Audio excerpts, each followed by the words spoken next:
Welcome to Not Milk Never Milk. Subscribe if you're lactose intolerant. You start by verifying the exact Google account that holds your Play balance. This matters because funds are tied to that account. Once signed in on your iPhone browser, redeem a gift card or code into that account and make sure two-factor authentication is available to complete verification. Do this now so you can use the balance for Google services. Remember, Apple App Store purchases use Apple ID funds, not Google Play balance, so we'll focus on Google billing pathways instead. Next, use the balance for purchases that accept Google billing. On your iPhone, open the Google app or Safari and sign into the same Google account.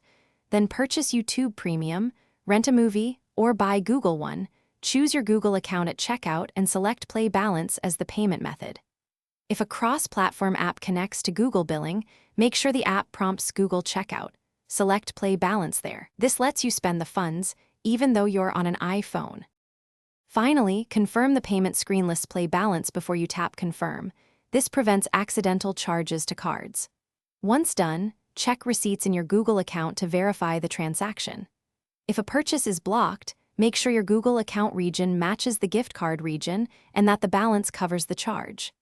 If numbers look right but checkout still rejects the balance, contact Google support and provide account, transaction time, and error messages so they can resolve the hold. Thanks for watching. If this was helpful, leave a like and consider subscribing. See you next time.